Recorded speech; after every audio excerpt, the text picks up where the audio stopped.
Le doy. Vamos a guardar por la confirmación. Ok, ya estamos confirmados de que estamos grabando. Voy entonces, muchachos, a proceder a compartir mi contenido, incluir el sonido del equipo. Dice que no se puede compartir el sonido del equipo. Vamos a ver para ver qué está pasando. Ajá, está con otros altavoces. Ahí déjenme ver para ver los auriculares. High definition. Vamos a ver para ver si ahora sí me los acepta. Compartir contenido nuevamente. Ahora sí se fue ya. Ok, perfecto. Vamos entonces para allá. Creo que deben de estar viendo mi pantalla, ¿verdad? Sí, sí. Firmas ahí, Ricardo.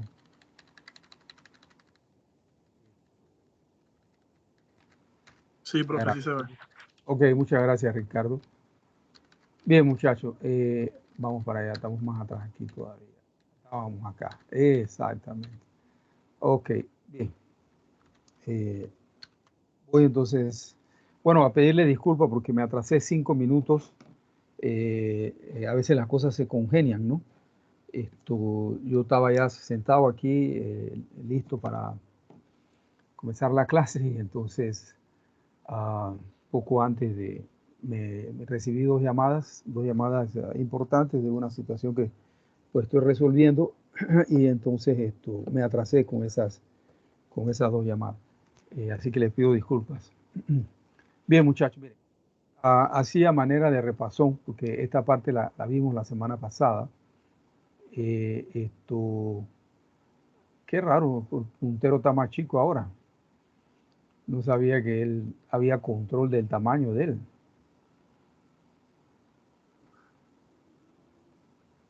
Interesante, ¿eh? Ahora, bueno, regresó ahí. Perfecto. Entonces, nosotros habíamos comenzado a ver el asunto de las propiedades magnéticas de la materia y cómo los momentos magnéticos o los momentos de dipolo magnéticos se conjugan de manera tal de que ellos se suman de manera vectorial, claro, y te pueden entonces dar o pueden ser utilizados para la clasificación de los materiales en diamagnético, paramagnético y ferromagnético. ¿Okay? Entonces, habíamos comenzado por esto aquí, que era básicamente un repaso de lo que ya habíamos visto anteriormente. Simplemente para remarcar, pues que tenemos un momento de dipolo, un magnetismo electrónico. Tenemos los electrones que tienen movimiento orbital, se le asocia un momento magnético y además de eso se le asocia un momento de dipolo magnético, pero de spin, a los electrones debido al movimiento entonces de rotación sobre su propio eje, ¿no? Y bueno, aquí sí mencionamos que el núcleo posee un momento de dipolo magnético, es claro, pero es muy pequeño ese momento de dipolo magnético. Entonces, ese momento de dipolo magnético en nada afecta a las propiedades magnéticas macroscópicas del material. ¿Ok? Entonces, básicamente, las propiedades magnéticas del material vienen definidas por los electrones. ¿Ok? Entonces, vamos para allá. Aquí habíamos dicho entonces el momento de dipolo magnético de electrones. Habíamos calculado en ese movimiento orbital, habíamos colocado ahí la expresión para la primera órbita de Bohr n igual a 1, cómo nos queda el momento de dipolo magnético orbital, ¿no? Entonces tiene esta expresión, definimos cada una de esas constantes y si se hace el cálculo o ya se ha demostrado experimentalmente, se encuentra también que el momento de dipolo magnético, pero ahora para el spin, es igual al orbital y el valor es este que está aquí, 9,27 por 10 a la menos 24. Entonces, los dos momentos de dipolo magnético orbital y de spin son iguales. Eso dio origen o dio pie a utilizar el momento de dipolo magnético como una constante universal a la cual se le llamó el magnetón de Bohr. Y hoy en día es básicamente una unidad de medida para medir momentos de dipolos magnéticos electrónicos, ¿no? Se usa como una unidad de medida el magnetón de Bohr. Ahí después, entonces, bueno, esos son electrones. Ahora vamos un poquito más allá, vamos entonces a los átomos. Vamos entonces a llevar en consideración la suma de los momentos de dipolo magnético de spin y de orbital, ¿verdad? Que siendo una cantidad vectorial, me va a dar tres posibilidades. Y aquí estaban las tres posibilidades que habíamos comenzado a ver. Cuando tú sumas los momentos de dipolo magnético de los electrones, ¿no? El orbital y el de spin, cuando tú sumas esos, ok, ese momento de dipolo magnético del átomo, esto es el producto de esa suma, ¿no? Recuérdate que el núcleo no contribuye, o su contribución es muy pequeña, entonces tienes tres posibilidades. Entonces, habíamos hablado del diamagnetismo. Aquí, Paul Langevin fue la persona que trabajó en eso, y aparece su fecha de nacimiento y fallecimiento, ¿ok? Entonces, lo importante del diamagnetismo aparece aquí, ¿no? El momento de dipolo magnético de todos los electrones está orientado de una manera tal que se cancelan, ¿ok? Recuerda que es una suma vectorial. Entonces, el átomo como un todo no tiene un momento de dipolo, tiene un momento de dipolo magnético nulo. Entonces, eso es importante, ¿no? El diamagnético, él tiene un momento de dipolo magnético nulo cuando tú haces la suma total, o sea, ¿ok? Entonces, eso significa que no hay magnetización, muchachos, ¿ok?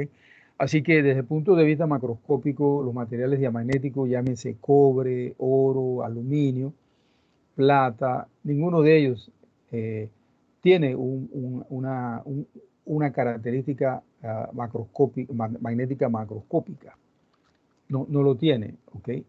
Siendo que, claro, desde el punto de vista atómico sí tiene un momento de dipolo magnético, ¿ok? Y él es considerado, o todos los materiales son considerados que tienen magnetismo, ¿ok? Solo que en el caso de los diamagnéticos, cuando tú sumas, macroscópicamente hablando, el magnetismo es nulo, ¿ok? Y entonces, además de eso, dijimos, bueno, mira, el diamagnético se parece mucho a la ley de Faraday, la ley de inducción de Faraday, que tú tienes un campo magnético que tú lo aplicas encima de un circuito, en ese circuito se genera una FEN. Al tú tener una FEN hay un movimiento de electrones dentro de ese circuito, y el movimiento de electrones de ese circuito va a ser del tal que va a ser en una dirección tal que va a generar un campo que se opone al campo magnético externo que lo provocó, ¿no? Entonces esto es lo que ustedes conocen como inductancia mutua, ¿no? Entonces, aquí hay algo interesante, algo muy parecido, ¿no? No es que sea igual, sino que muy parecido. Tú aplicas campo magnético externo y lo que tú haces es reducir la corriente efectiva. Recuerda que estamos representando que el magnetismo electrónico como que si fuese una espira de corriente. Entonces, que está una espira de corriente sin resistencia. Entonces, lo que tú estás haciendo cuando aplicas campo magnético externo es que reduces esa corriente, ¿ok? Y entonces produces un momento de dipolo magnético que se opone al campo magnético externo. Entonces, es interesante, ¿no? Le llaman el magnetismo negativo o el magnetismo macroscópico nulo, porque tú lo acercas cualquier otro material que sea magnético y no ves que él tenga un comportamiento. El cobre puedes ponerlo donde quieras y no verás que él es atraído por ningún imán. O sea, verás que él no es atraído por ningún imán. Entonces, magnetismo negativo porque cuando hace la curva de magnetización, en función del campo magnético aplicado, los valores que te dan de magnetización son valores negativos, ¿no? Entonces, aquí les decía, bueno, hay algún tipo de dependencia con algunas variables, por ejemplo, con la temperatura. Y esto se usa poco en ingeniería por esa característica, ¿no? De tener un comportamiento magnético macroscópico nulo, ¿no? Sin embargo, se ha estado utilizando muchísimo en los superconductores, sobre todo en estos tren que funcionan con rieles superconductores, ¿no? Entonces, la otra posibilidad es el magnetismo, es el paramagnetismo, que trabajó encima de eso, fue Pierre Curie. Y a diferencia, ¿no? Del diamagnetismo, habíamos dicho, bueno, el momento de dipolo magnético de todos estos electrones está orientado de manera tal de que se cancelan parcialmente, observa, se cancelan parcialmente. Entonces el átomo como un todo tiene un momento de dipolo magnético diferente de cero. Ahora, hay algunas particularidades en términos de este material, ¿no? Él va a tener un momento de dipolo magnético diferente de cero, pero tiene unas particularidades, ¿ok? Vamos a ver aquí.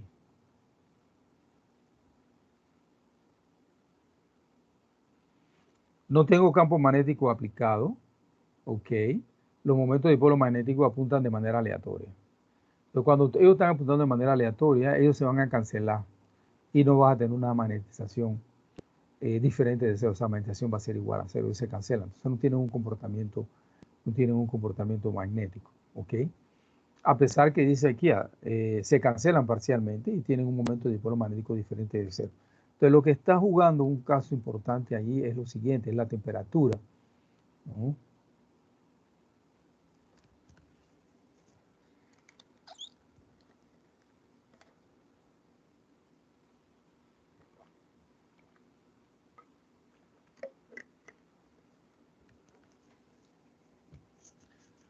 Aplicas campo magnético externo, los momentos de dipolo magnético tienen la tendencia a alinearse con el campo magnético. Tienen la tendencia a alinearse. Pero la temperatura juega un papel muy importante, lo que es la agitación térmica.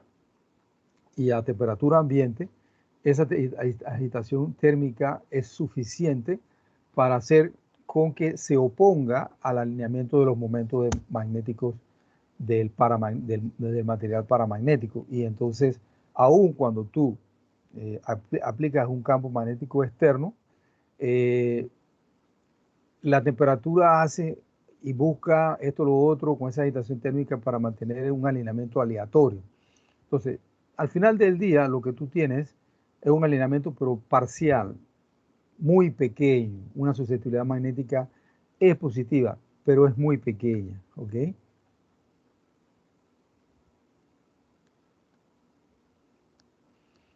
Entonces, mayor temperatura, mayor agitación térmica, disminución de la susceptibilidad magnética. Entonces, los valores de magnetización de estos materiales son valores muy pequeños, ¿ok? La susceptibilidad también es muy pequeña. Entonces, los materiales que nos interesan, más que todo en el uso en ingeniería, son los materiales ferromagnéticos, ¿ok? Es el concepto de ferromagnetismo, quien lo trabajó fue Pierre Weiss en su teoría molecular de los materiales, ¿no?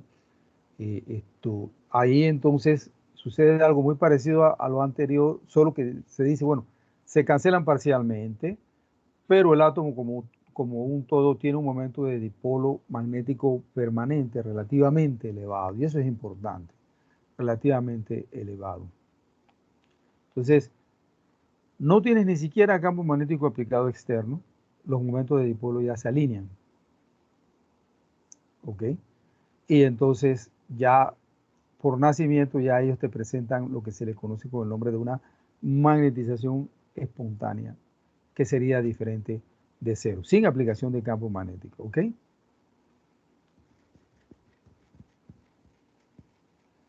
Son los de mayor aplicación en ingeniería, tienen dependencia con la temperatura, por lo tanto hay que tomar cuidado de dónde es que lo vamos a meter, en qué dispositivo van a estar trabajando, para que podamos entonces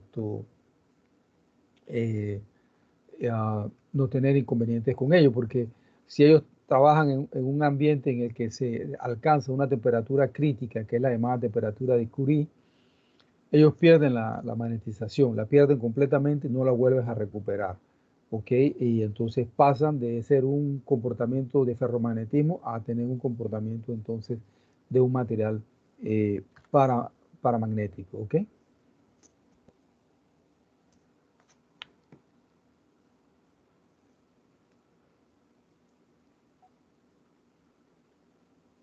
Bien, esto es bueno apuntarlo, decirlo, porque generalmente las personas piensan, diamagnetismo es una cosa, paramagnetismo es otra y ferromagnetismo es otra.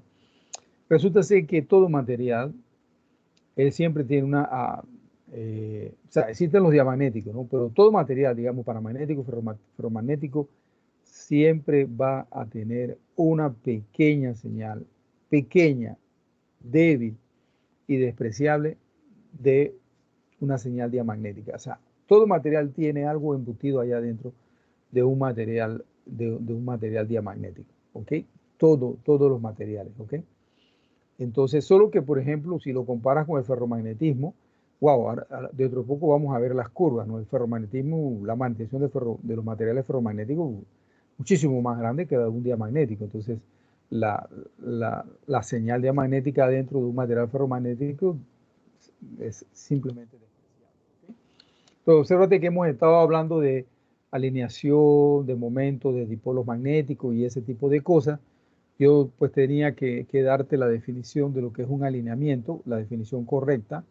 Esta es una dada por el profesor Massin en 1999. Es un alineamiento ordenado del spin y de sus momentos magnéticos en una única dirección, ¿okay? Ellos están, los momentos, el spin y sus momentos magnéticos están alineados en una única dirección. Eso es importante. Bien, muchachos, hasta aquí yo no sé si alguien tiene alguna pregunta, alguna duda, alguien quiera agregar algo.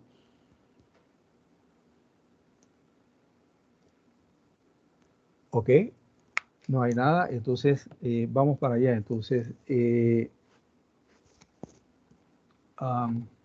miren,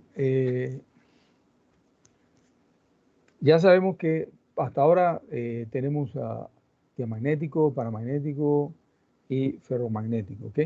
Existen algunas características macroscópicas, ¿ok? Como te diría yo, susceptibilidad magnética y permeabilidad relativa, que son características macroscópicas que según los valores de ellas te pueden servir para tú clasificar las propiedades magnéticas del material. Es decir, yo volteo a ver el valor de susceptibilidad magnética y de permeabilidad relativa y yo te digo, este material es un material diamagnético, o este material, otro aquí es un paramagnético, o este otro es un ferromagnético, ¿okay? Entonces los materiales los podemos clasificar en términos de su propiedad magnética a través de características macroscópicas, ¿no? Entonces, aquí está la clasificación de ellos, aquí están los valores para el diamagnético de la susceptibilidad y de la permeabilidad relativa y los valores también para el paramagnético y en el ferromagnético, ¿ok?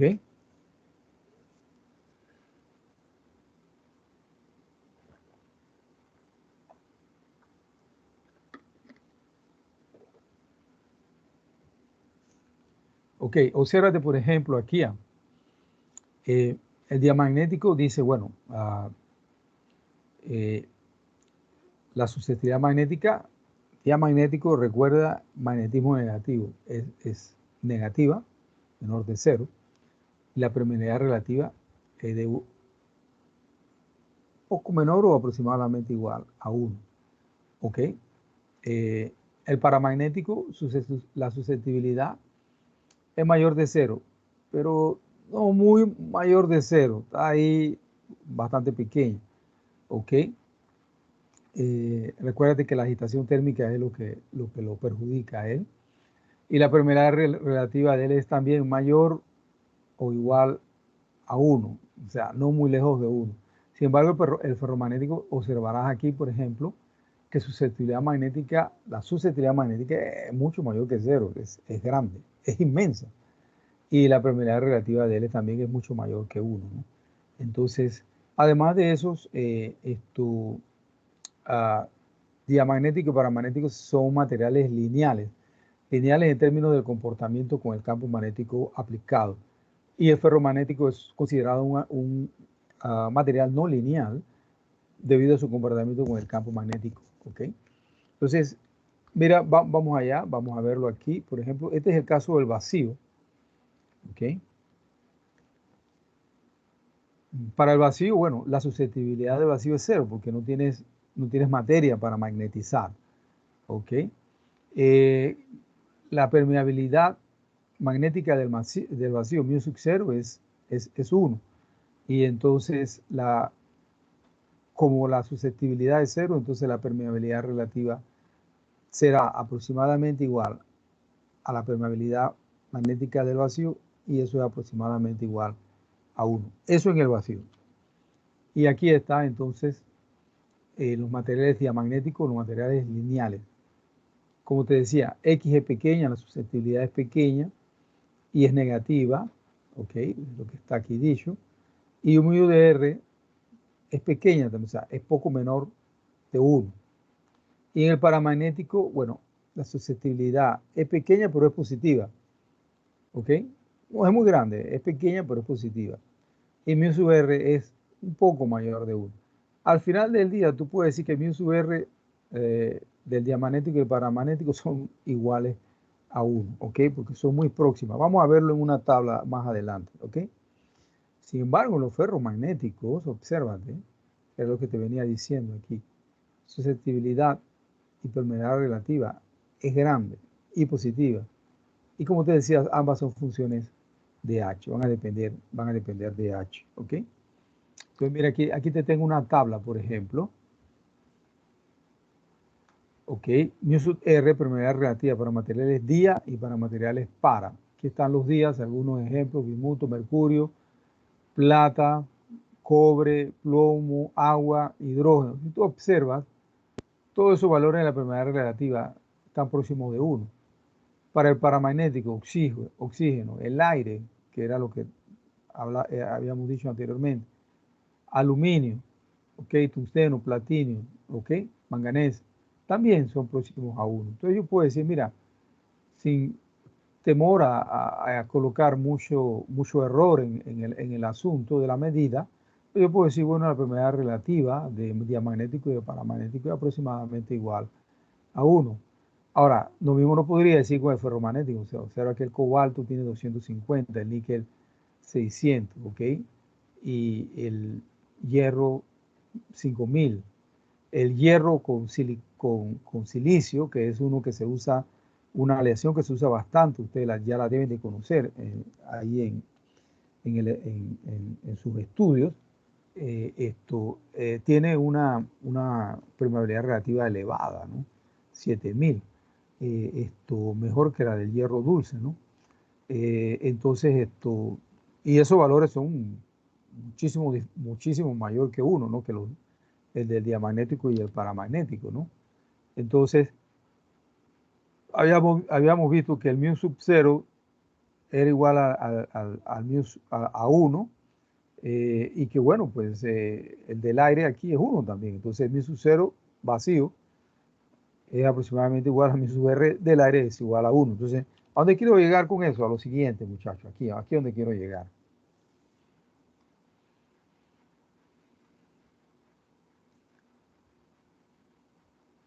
O sea, en el caso del aire, por ejemplo, que es el medio en el que básicamente nosotros nos encontramos, la densidad de flujo magnético pues, es aproximadamente igual a la intensidad de campo magnético aplicada. ¿Ok?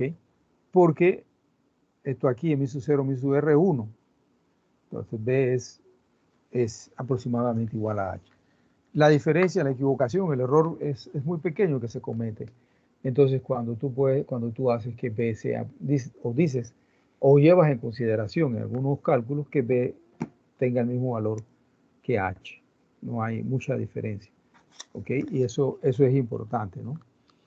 ¿Alguna pregunta, muchachos, hasta aquí? ¿Alguna duda?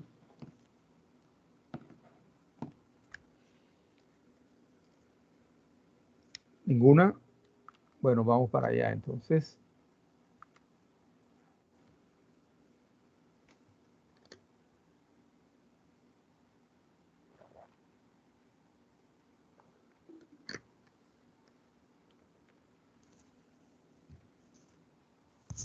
Bien, la bobina toroidal que habíamos hablado anteriormente, habíamos hecho cálculos y todo encima de la bobina. Yo le había mencionado también que se le llama anillo de Rowland en honor a Henry Rowland, que fue quien realmente trabajó encima de eso. Y yo te había mencionado, decir, mira, nosotros podemos hacer lo siguiente, tenemos un devanado primario, un devanado secundario, y aquí adentro nosotros ponemos un material magnético que queremos determinarle su permeabilidad magnética, dividiendo B entre H. ¿Ok? Entonces,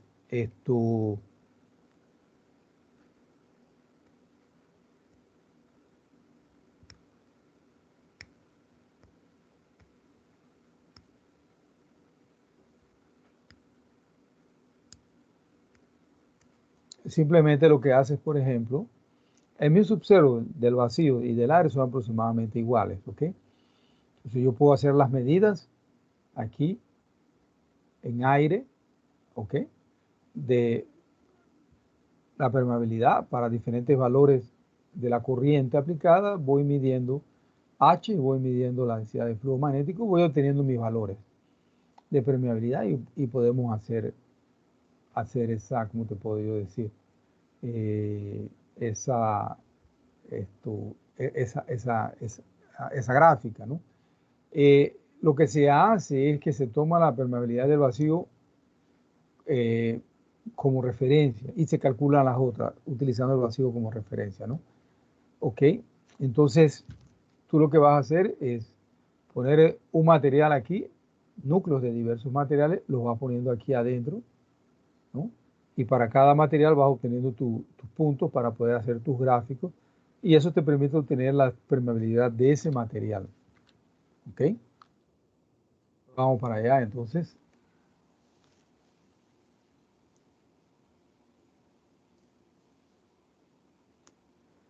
Entonces, la pendiente en el gráfico B en función de H te representa a ti la permeabilidad del material. ¿Ok? Que es lo que tú quieres entonces determinar, ¿no?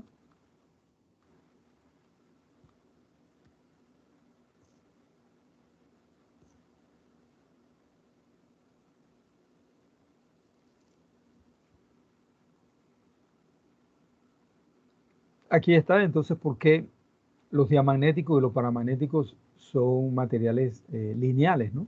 Cuando tú haces el gráfico de B en función de H, tú obtienes son líneas rectas, ¿no?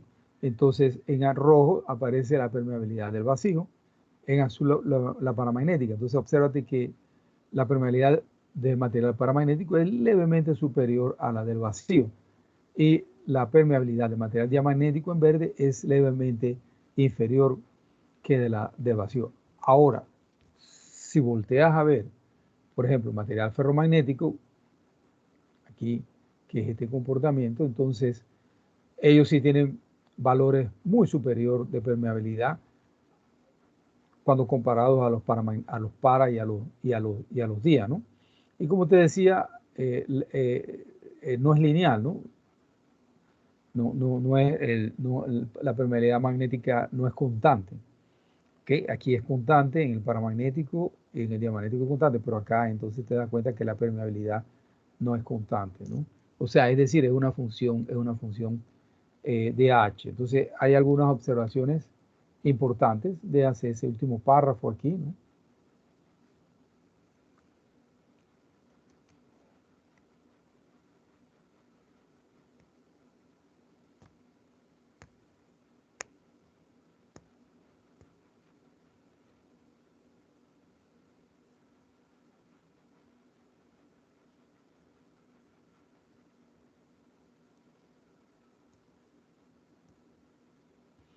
Obsérvate que cuando estás en la parte cóncava aquí, ¿no? Comenzando a subir, te quiere decir entonces que la permeabilidad está aumentando.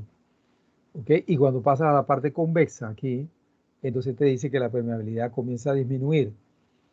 Y ahí después, entonces, después de este punto A, del punto de saturación, la permeabilidad entonces ya tiene un valor constante y alcanza entonces el valor de la permeabilidad del vacío.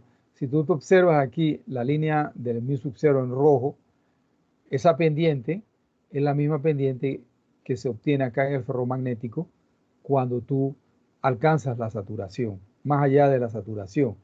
¿Entiendes? Entonces, por eso es que se dice que, bueno, aquí en esta parte, después de la saturación, que la curva del vacío, de su permeabilidad, acá con la de ferromagnético, entonces tienen la misma inclinación, el valor de la permeabilidad entonces es el mismo, ¿no? Entonces hay una señal diamagnética embutida en todo material ferromagnético y paramagnético también, ¿no? Entonces pero es muy pequeña, ¿no? Tú podrás observar, mira, esta curva aquí, ¿no? Comparada esa señal diamagnética aquí con el resto, es realmente muy pequeña. Entonces, Cuando tú estás en la saturación, todos los dominios magnéticos ya están orientados con el campo y cualquier aumento de la densidad de flujo magnético será debido a H aplicado y no a alguna contribución del material magnético. O sea, ya después de la saturación, el material ya pues saturó, ya todos sus dominios magnéticos están orientados. Entonces él no te va a dar más contribuciones a la densidad de flujo magnético o a la magnetización, ya no te va a dar más contribuciones. Entonces cualquier aumento ahí en adelante de B simplemente será debido a H y no al material que está en el núcleo del anillo de Rowland. Y aquí entonces una muestra pues de una gráfica de la permeabilidad en función de H para un material ferromagnético. Recuérdate aquí en la parte aquí cóncava, la permeabilidad va aumentando, entonces la permeabilidad va aumentando y después entonces en la parte convexa la permeabilidad comienza a disminuir, ¿ok? Y después entonces desde el punto de saturación la permeabilidad entonces debe de mantenerse, ¿ok?, constante y de un valor igual a el valor de la permeabilidad en el vacío, ¿ok? Aquí hay algo interesante. Bueno, no sé si alguien, aquí voy a regresar, no sé si alguien tiene alguna pregunta, alguna duda, quiere hacer alguna contribución.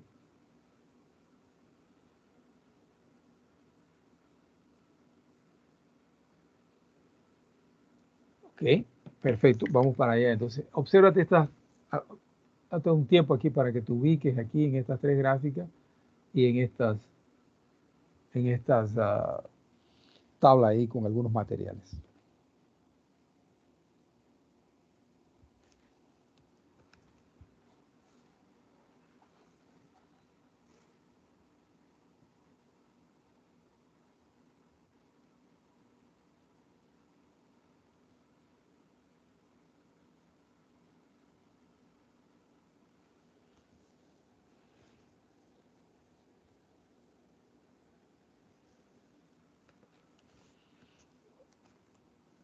Ok, vamos entonces para allá, muchachos. Miren, hay tres tipos de materiales magnéticos según sus valores, ¿ok? Por ejemplo, este que está aquí se le llama un material magnéticamente duro, ¿ok? Duro porque tiene una alta inducción remanente. Esa alta inducción remanente, que tú la comparas con los otros, es más elevada, que la inducción remanente de este blando está por acá abajo, ¿ok? De este otro aquí que es mediano, pero esta aquí es elevada, ¿no?, comparada con el blando, por ejemplo. Entonces, este tipo de curvas son tipo de curvas, ¿qué te puedo yo decir? Para materiales que son imanes o potencialmente son imanes, ¿ok? Porque además de la alta inducción remanente, tú tienes una alta fuerza coerciva. Acuérdense que definimos el campo coercivo como el campo magnético que debemos aplicar para hacer con que la inducción remanente se haga cero. Entonces, obsérvate que tienes que aplicar un campo magnético H fuerte, mayor que inclusive este aquí, y este aquí, bueno, la inducción remanente, el campo en el blando, el campo que tú tienes que aplicar, el campo coercivo es muy pequeño, ¿no? Entonces, este tipo de materiales así bien grandes en la vertical y bien cuadradotes, así, esto, lo otro, son materiales que se le llaman magnéticamente duros y son adecuados para tú poder trabajarlos en imanes permanentes, ¿no? Y hay algunos usos también en dispositivos de memoria. El otro extremo son los materiales magnéticamente hablando, que es lo que nos interesa en la ingeniería, ¿no? Son los materiales adecuados para motores y para transformadores, ¿no? ¿Por qué? Veamos lo siguiente, entonces.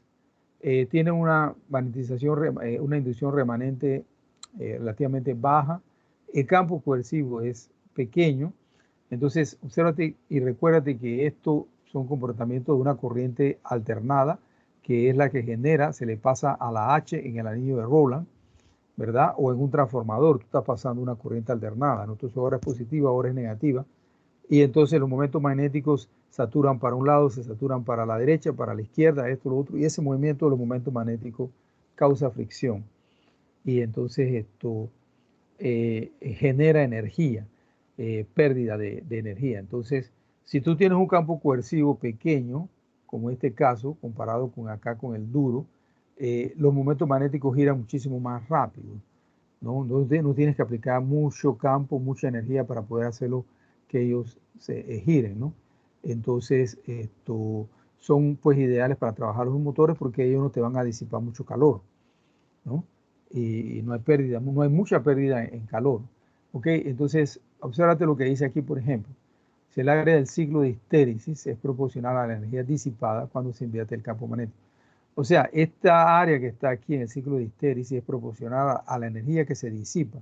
Y es claro, tú me vas a decir que el material blando, pues, tiene un área bien pequeña comparado al resto, entonces hay disipación de menos energía con los materiales blandos. Entonces, desde el punto de vista de la ingeniería, nos interesan más este tipo de materiales blandos. Entonces, algunos ejemplos de materiales blandos, ya habíamos mencionado el hierro con silicio, ¿verdad? O sea, del campo coercivo de hierro con silicio 36 es bajo, pero todavía más blando es el permaloy, aquella aleación de níquel 81, hierro 19, que el campo coercivo de él es 2,4. Es más, yo he depositado campos coercivos menores de 2,4.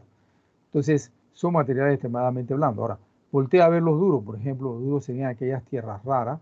Por ejemplo, hay unos imanes permanentes extremadamente potentes que son sintetizados de níquel, neodimio, hierro, boro. Esos imanes, muchachos, son extremadamente potentes. Y yo se los digo, yo he trabajado con ellos y eso es potente mismo. Entonces, son los más potentes que existen de imanes permanentes. Pero observa, el campo coercivo de esos materiales, es extremadamente elevado. Es un campo coercivo aquí extremadamente elevado. Entonces, asimismo tú para poder, como te digo, o sea, hacer con que la magnetización remanente se haga cero, tienes que aplicar un campo muy elevado. Entonces, ellos serán siempre permanentes, ¿no? Es difícil hacer algún borrado de ellos, esto, lo otro, ¿no? Y hay otros también, el alnico también es, ¿no? Es considerado un material duro, magnéticamente hablando, pero no tan duro, por ejemplo, como las tierras raras, ¿no? Las tierras raras que hoy en día están muy de moda, ¿no? Muy de moda en la construcción de muchos tipos de dispositivos electrónicos.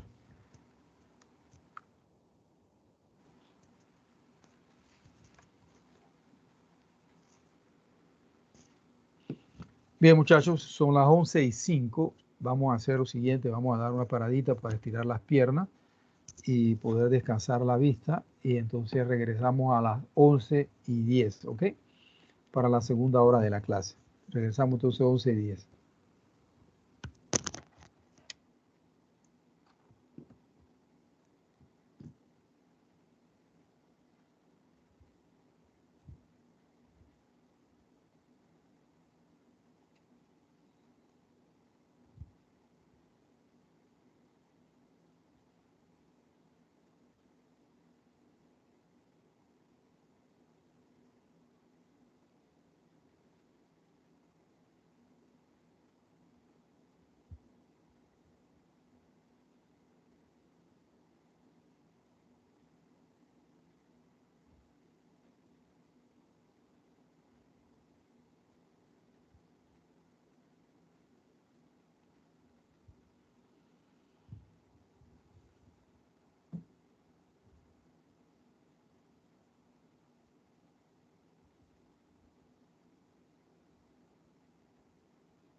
Bien, muchachos, no sé si me escuchan. Estamos de vuelta ahí.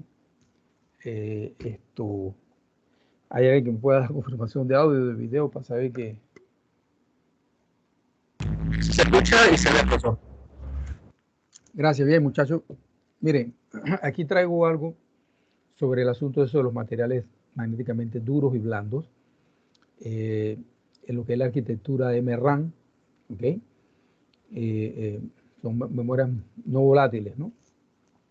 Tú puedes guardar la información ahí y ahí queda almacenada, ¿no? Este es el tipo de arquitectura, ¿no? Cada uno de estos dispositivos aquí es una MTJ, una juntura túnel magnética, que tú la puedes configurar ya sea para un 0 o para un 1, ¿no? O sea, puedes darle un valor de alta o de baja, alta resistencia o de baja resistencia, ¿no? Habíamos visto este tipo de curvas anteriormente de la magnetización en función de H cuando tienes una juntura túnel magnética, que son dos materiales magnéticos diferentes, ¿no? En términos de campos coercivos, ¿no? Y habíamos dicho que uno gira primero que el otro, ¿no? O que los momentos magnéticos giran dependiendo de los momentos del campo coercivo de cada uno de los materiales. Y que como son dos materiales de campo coercivo diferentes, aquí se me define una, ¿cómo te puedo decir? Se define un escalón, ¿ok? Bueno, eso es excelente. Ahora, si nosotros hacemos uso, por ejemplo, del asunto de los materiales o del concepto de material duro y de material blando, nosotros podemos construir unas memorias que sean muchísimo mejor, ¿no? En términos de evitar borrado. Por ejemplo, aquí no lo demuestra, pero en la próxima sí se demuestra. Esta capa ferromagnética aquí, en realidad no es una capa, son dos o tres capas que son de manera tal de que el alineamiento de los momentos magnéticos de esa capa, los momentos magnéticos quedan alineados hacia la derecha. ¿Ok? Y tú le puedes meter el campo que tú quieras, que esos momentos magnéticos siempre estarán hacia la derecha. Ellos no van a girar. Entonces, este es, desde el punto de vista, si queremos utilizar el concepto de material magnético duro, esto es un material magnéticamente hablando bien duro. ¿Ok? No vas a conseguir mover esos momentos magnéticos. Entonces, la otra capa, separada aquí por la capa, por la barrera aislante, ¿no? Que es el espaciador, esta otra capa sí observa. Se puede mover a la izquierda, se puede mover hacia la derecha. Entonces, si la mueves hacia la derecha, tienes un valor de resistencia muy bajo. Si lo mueves hacia la izquierda, tiene un valor de resistencia alto, todo el sistema. Entonces, esta es una capa que pudiésemos llamarla de un material magnéticamente blando, ¿ok? Níquel hierro, por ejemplo, ¿ok? Entonces, tú tienes una combinación de material magnéticamente duro, magnéticamente blando. Entonces, los momentos que se van a mover son lo el material, lo de la capa blanda. Eso sí se van a mover ya sea para izquierda o para derecha y fácilmente se van a mover. Se mueven muy, pero muy fácil. ¿Ok? Entonces, de esa manera, en vez de tener esta curva aquí para la resistencia o esta curva para la magnetización, tus curvas pasan a ser de este tipo para la magnetización y de este tipo para la resistencia.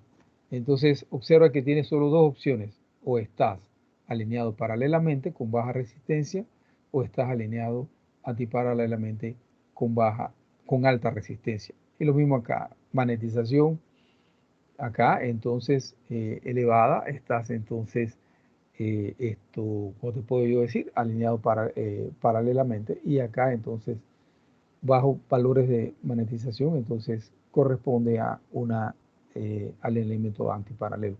Entonces estos sistemas de memorias son mucho mejores que estos otros acá, que son basados en las diferencias de los campos coercivos de los dos materiales, ¿no?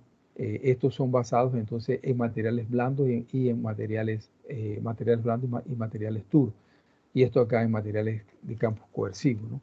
Entonces, esto aquí se le llama como que si los momentos magnéticos del material quedan completamente congelados en una única dirección. Entonces, eso es extremadamente importante porque la memoria, espérense un momento, muchachos, que se me cayó el mouse. Espérense un momento.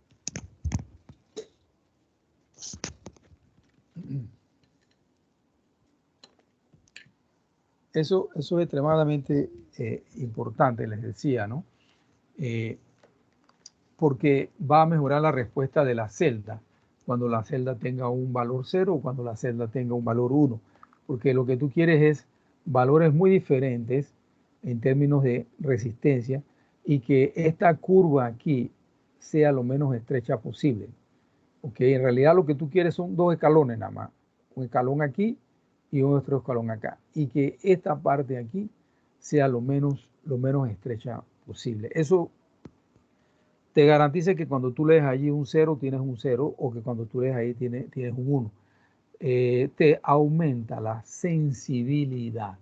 Realmente te la aumenta y te la aumenta muchísimo. Entonces, todo eso, toda esa investigación te llevó a mejores dispositivos que lo estás utilizando hoy en día en tus celulares, dispositivos mucho más sensibles. Quizás utilizando la misma tecnología que conocías anteriormente, pero con un poquito de investigación, encontrando otro tipo de materiales, esto, lo otro, tú consigues mejorar el dispositivo que tú ya tienes y tienes una nueva generación del mismo tipo de dispositivo. Tienes la generación, digamos, 2.0, ¿ok?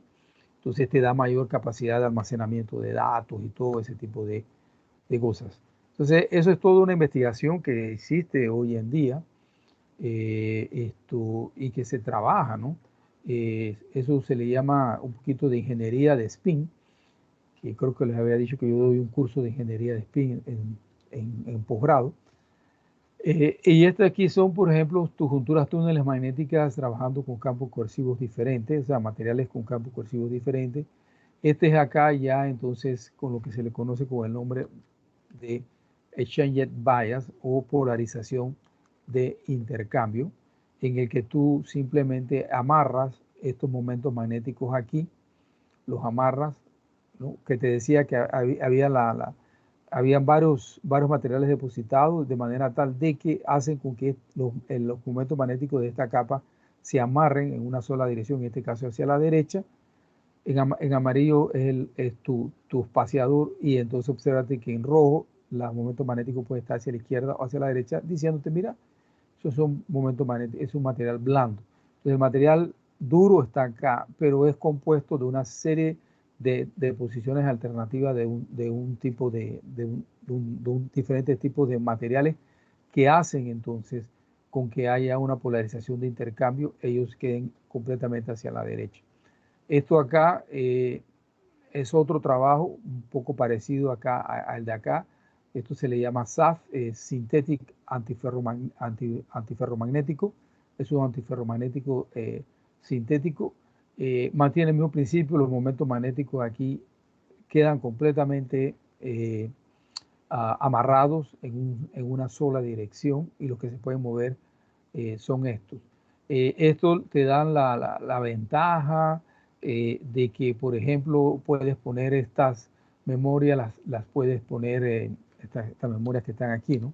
Estas que están aquí, estas pequeñas celditas que hacen cada una de la arquitectura de memoria RAM.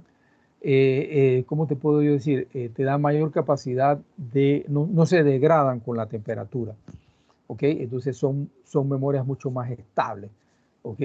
Tipo, puedes dejar el celular en el carro y que el calor no las va a afectar mucho, ¿entiendes?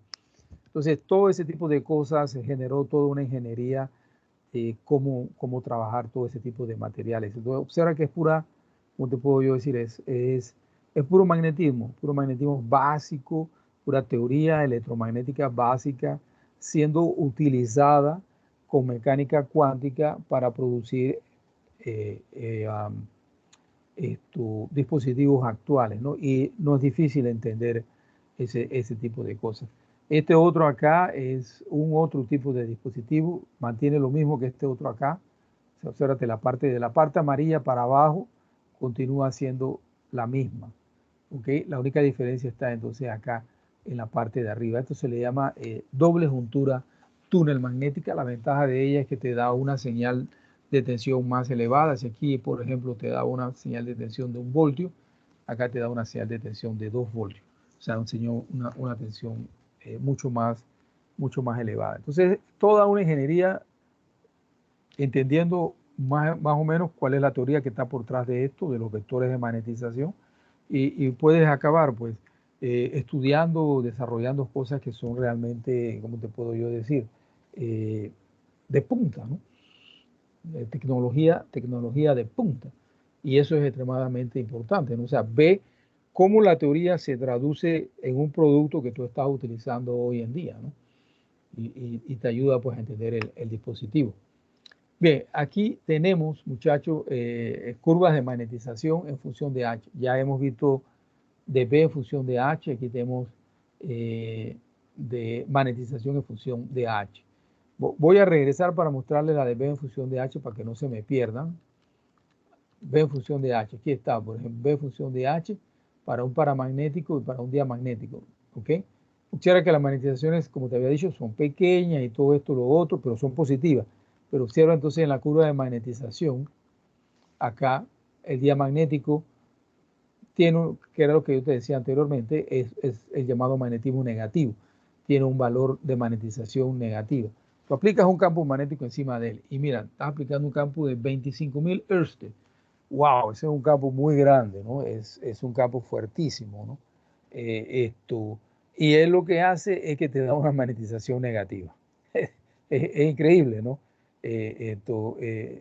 Yo lo llamo el material terco, obcecado. Ahora, es un magnetismo negativo, sí, pero es muy pequeño, ¿no? Es muy pequeño porque 0.1 es extremadamente pequeño. Acá entonces tienes el paramagnético, ¿no? Observa, tú dices, bueno, paramagnético comparado con el diamagnético me da una señal de magnetización mucho más grande. No diría tampoco mucho más grande, ¿sabes? O sea que es positiva, pero no, tampoco es muy grande porque va hasta 0.5. Entonces, cuando tú comparas eso y tú metes, por ejemplo, una curva para un material ferromagnético, esto aquí realmente se convierte casi que en cero. Mira, aquí está el ferromagnético. O sea, obsérvate el ferromagnético aquí, la magnetización en función de H. O sea, observa los valores aquí de saturación. Estás arriba de 1000. Ponle que 1300. 1300. Y voy a regresar, ¿no? ¿Qué tenías aquí en diamagnético y paramagnético? Diamagnético negativo, menos 0,1. Paramagnético, lo más que te daba, 0,5. A 25.000, a 25 kilohertz, ¿no? Y obsérvate el ferromagnético a 100 Hz, 100 Hz, muchachos, 100 Hz, extremadamente pequeño, ya tú estás saturado. Y te da una magnetización casi por ahí arriba de los 1300, 1400. Cuando acá te daba a 25.000 Hz, te daba 0,5. O sea, esto no hay cómo compararlo, ¿no? O sea, si tú quieres hacer la gráfica aquí y ponerla en la misma escala, no da, se va a quedar demasiado pequeño. Entonces, el material ferromagnético realmente es el material, ¿okay? Es ese material que realmente lo tiene todo en términos de utilizaciones en motores, ¿okay? En transformadores, en muchas aplicaciones en ingeniería, ¿no? Y bueno, por esto es que se le llama un material no lineal. Entonces, observa que aquí nada más estoy representando un cuadrante, ¿no? Ya hemos visto los 4 cuadrantes de cómo es que es la curva, ¿no? Cómo se comporta. Esto nada más que es un solo cuadrante. Vamos allá, por ejemplo, denle una ojeada a esa gráfica.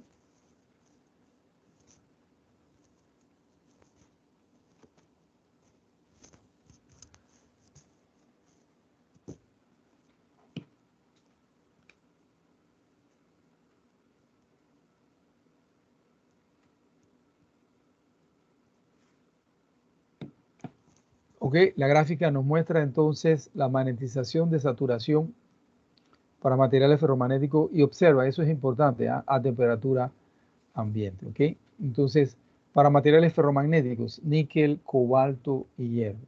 Que observa que el níquel es el que menos, o sea, a 500, ¿no? Esto es el que menos magnetización tiene de los tres. El cobalto, ¿no? El cobalto es que tres veces el níquel, ¿no? Está ya casi en 1500, digamos. Y el hierro es el mayor de todos los tres, ¿no? Una magnetización ya de 1714. Pero ya tú estás saturado, ¿no? Aquí está saturado, aquí ya está saturado en el cobalto, y el níquel satura muchísimo más, muchísimo antes, ¿no? ¿Ok?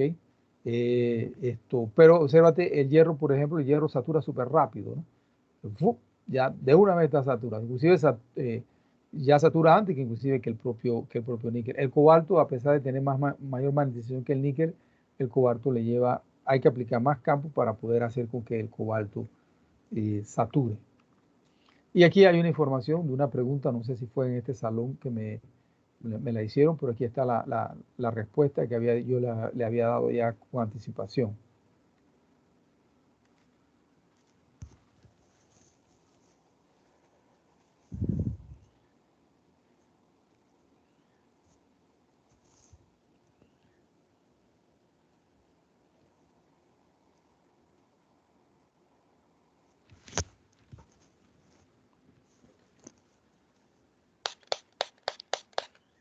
Bien, ahí está la magnetización de saturación para materiales ferromagnéticos, hierro, cobalto, níquel, en función de la temperatura, ¿ok? Y se está especificando lo que se le conoce con el nombre de la temperatura crítica, temperatura de Curie, que es la temperatura, recuerden, a la cual el material deja de comportarse como un ferromagnético, pierde su magnetización, o sea que su magnetización es cero, y se convierte en un material paramagnético, y no hay cómo recuperarlo, ¿ok?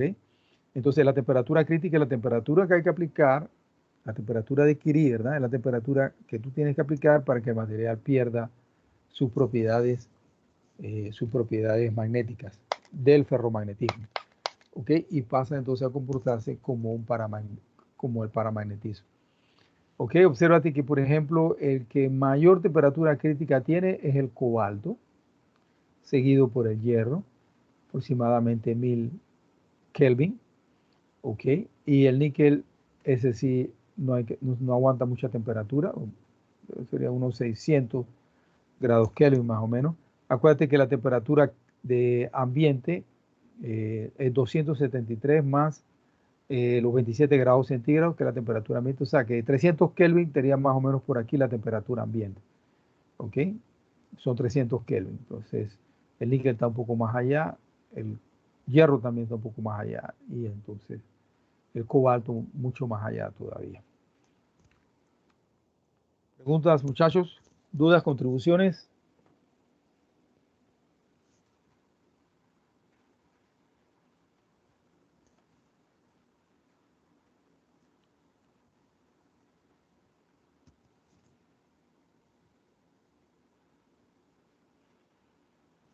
Ninguna pregunta, muchachos, está todo claro.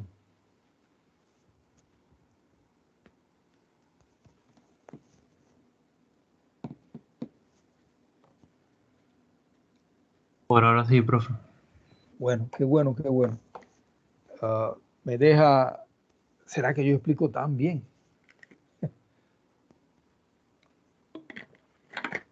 O todos entendieron o nadie entendió nada, dice el dicho. Bien, muchachos. Yo estaba pensando si darles esta pequeña parte o no dársela. Yo creo mejor que no, vamos a continuar. Yo se las voy a dejar allí para que ustedes las vean de forma autodidacta. Si tienen alguna pregunta, posteriormente me pueden hacer algunas dudas. Pero aquí yo explico cómo usted se puede ganar un premio Nobel sabiendo magnetismo. Es impresionante, pero el magnetismo, a pesar de que estamos en el año 2021, él sigue muy vigente en la vida de nosotros, ¿no? Y seguirá siendo muy vigente. Entonces aquí yo explico un poco de cómo es que funciona, cómo tú sabiendo el estado del arte, o sea, tú teniendo la base teórica, sabiendo el estado del arte, ¿no? Leyendo un poquito lo que los otros hicieron, cómo entonces tú puedes agarrar y dar el siguiente paso y entonces competir para ganarte un premio Nobel, ¿no? Y dejar escrito ¿cómo te puedo yo decir? Dejar escrito tu nombre en la historia, ¿no? Entonces esto es interesante, o sea, lo que quiero pasar, la idea con eso es de que ustedes no se necesita realmente más allá de aquellos, o sea, ustedes ya están posibilidades de poder dar el siguiente paso. Nada más necesitan un buen laboratorio que tenga una muy buena infraestructura, con toda la teoría que ustedes salen sabiendo de la tecnológica, un poquito más de teoría, esto, lo otro, en maestría, ustedes están ya en capacidad de poder hacer descubrimientos que cambien nuestras vidas, ¿no?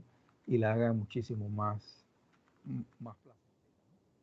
Entonces, le dejo esa información ahí, léanla y cualquier cosa me avisan y ahí estamos siempre para esclarecer dudas, esto, lo otro, ¿ok? Bien, hoy quiero comenzar la clase de campos variables en el tiempo, básicamente la corriente de desplazamiento de Maxwell.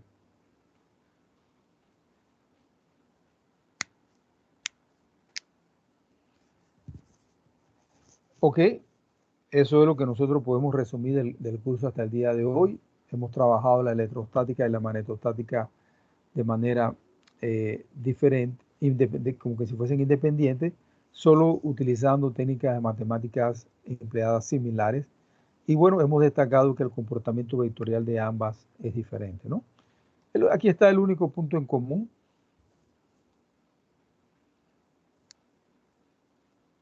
El único punto en común es el estado de movimiento de la fuente.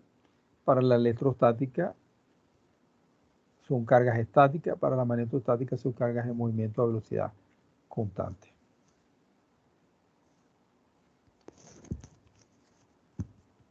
Ok, cuando tú entonces comienzas a estudiar campos variables en el tiempo, que es lo que vamos a hacer hoy, vamos a comenzar hoy, esto sucede que se pierde esa independencia, ¿ok? Del electromagnetismo y de la electrostática y de la magnetostática. Se dejan de ver como fenómenos independientes y ellos pasan a ser un solo fenómeno. Cuando tú ves entonces campos variables en el tiempo, ¿ok? Que son básicamente campos que están siendo producidos por las cargas eléctricas que ahora están aceleradas, ya no más a velocidad constante. Dicho en otras palabras, la unificación se dio entonces en la teoría electromagnética, se dio cuando se estudiaron los campos magnéticos variables en el tiempo. Estos tipos de campos unifican los campos electrostáticos y magnetostáticos en uno solo, que se le llaman campos electromagnéticos, que era el nombre que tenía este curso anteriormente. Se le llamaba el curso de campos electromagnéticos, o mejor conocido como campos. Era un solo curso de 5 horas, era un curso pesado en un solo semestre, ¿no? Ok, entonces lo que estamos hablando ahora es de que campos eléctricos que varían en el tiempo me van a generar campos magnéticos y viceversa, ¿no? Campos magnéticos que te varían en el tiempo te pueden generar campos eléctricos, ¿ok? Entonces, hoy vamos a comenzar con la ley de Ampère, ¿ok? Vamos a comenzar con la ley de Ampère para obtener un otro término que aparece aquí que se le llama el término de la corriente de desplazamiento de Maxwell, ¿ok? Entonces aquí tenemos las 4 ecuaciones de Maxwell escritas no en el orden 1, 2, 3, 4, sino escritas en el orden de comportamiento vectorial. Las 2 de divergencia, las 2 de rotacional. Entonces, hay que hacer algunas modificaciones allí, ¿no?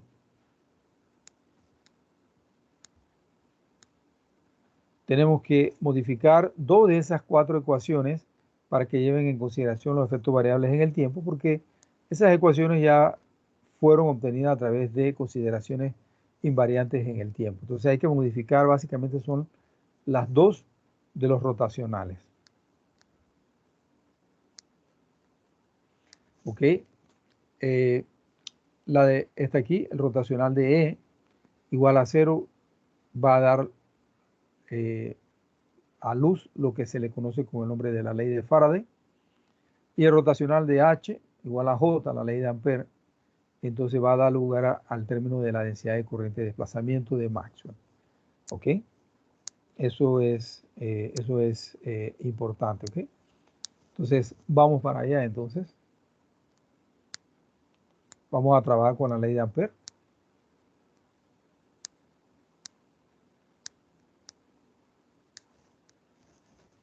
Si nosotros tomamos la divergencia aquí en la ley de Ampere, me va a quedar el término aquí divergencia de J, pero eso es igual a 0.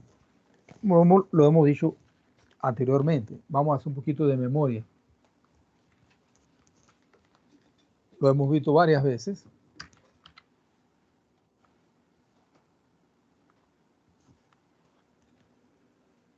Y decíamos, bueno, para justificarlo, Nabla opera sobre las coordenadas de posición P, donde tú quieres calcular el field point, el campo o la propiedad del campo, ¿verdad?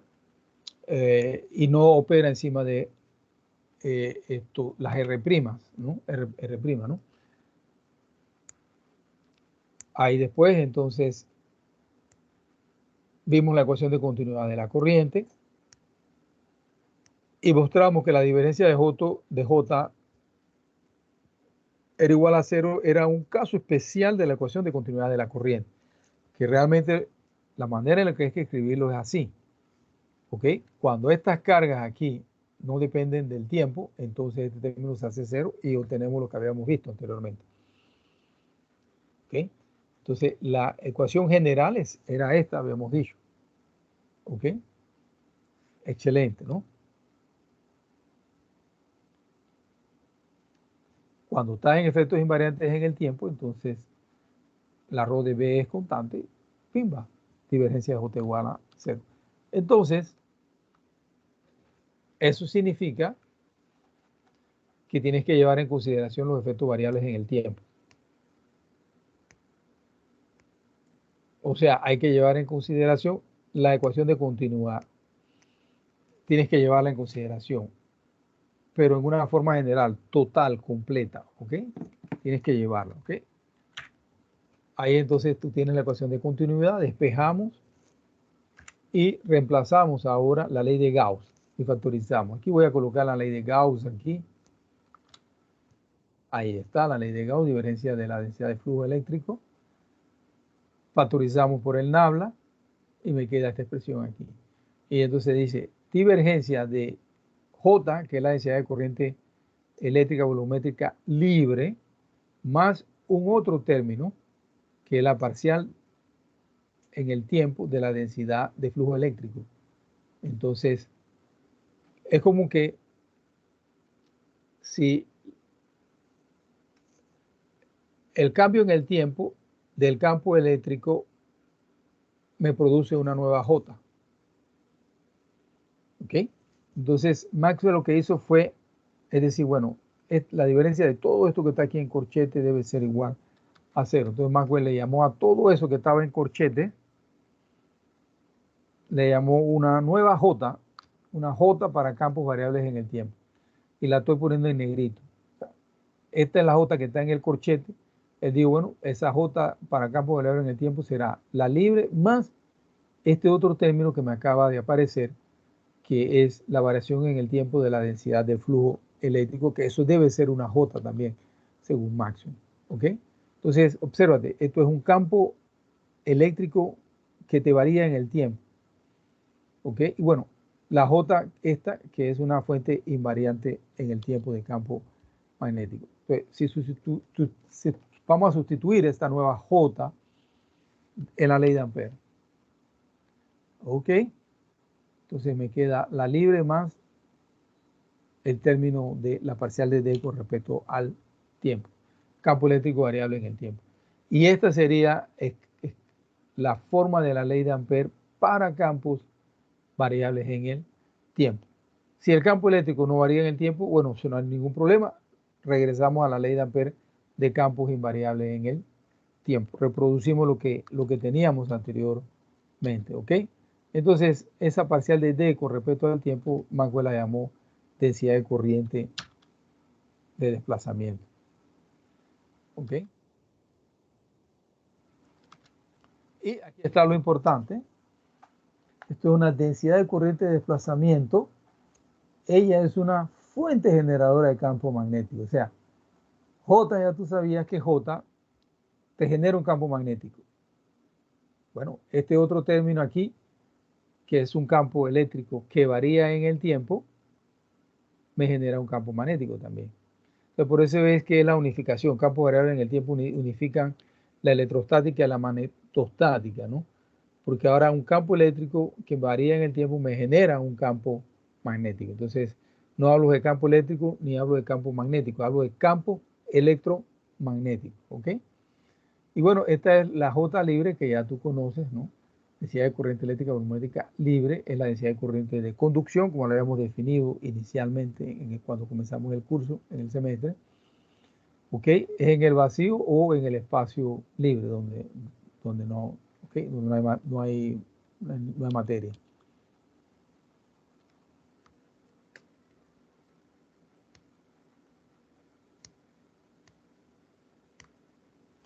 Ok, excelente.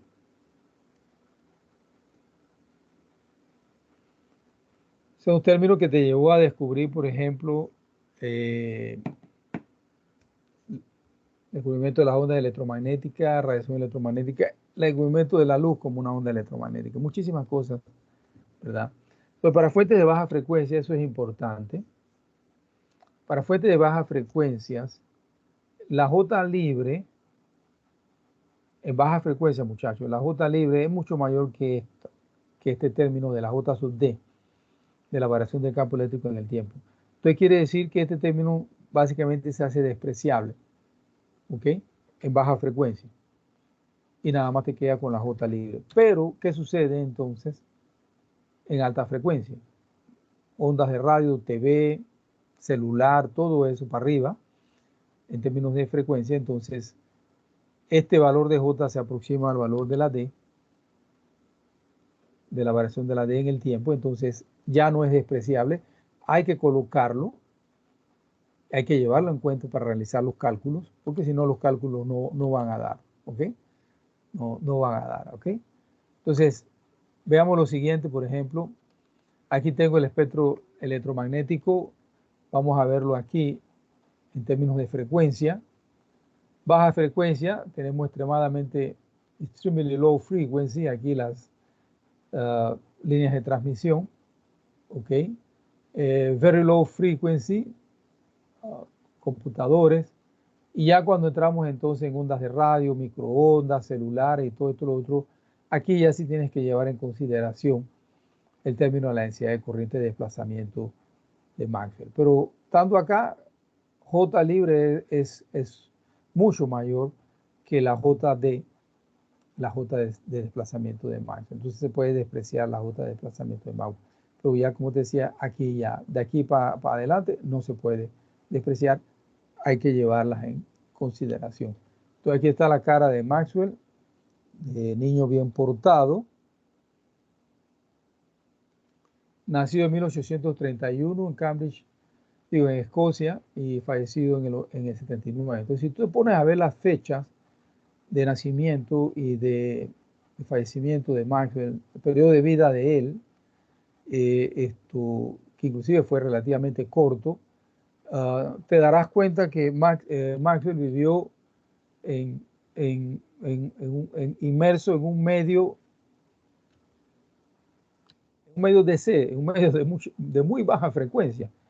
¿Okay? Y la teoría de él entonces te está diciendo algo así como, mira, cuando ustedes desarrollen celulares, microondas y todo ese tipo de aparatos, rayos X, entonces ustedes van a tener que utilizar en sus cálculos la J de desplazamiento de Maxwell, o sea, la parcial de la densidad de flujo eléctrico con respecto al tiempo, tienen que llevarla en consideración. Entonces, básicamente, Maxwell lo que está haciendo es una previsión teórica.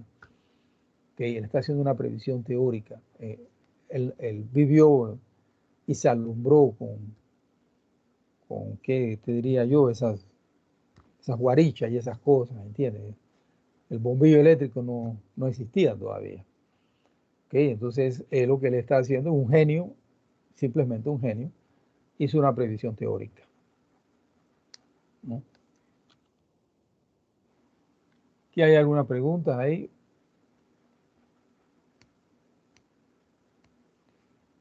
Los siguientes ejemplos es fuente de campo magnético que varía en el tiempo.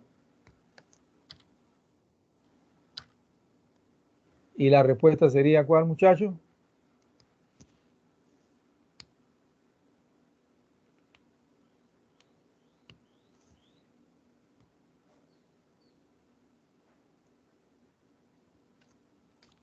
La C, ¿verdad?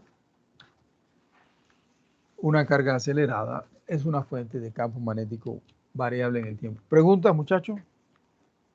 ¿Contribuciones?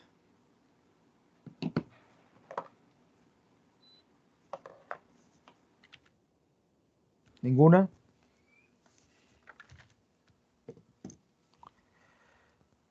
Ok, muchachos, vamos a dejar la clase de hoy por aquí. Sí quiero anunciarles que el jueves voy a necesitar que traigan su primer examen parcial escaneado, que entonces vamos a discutirlo.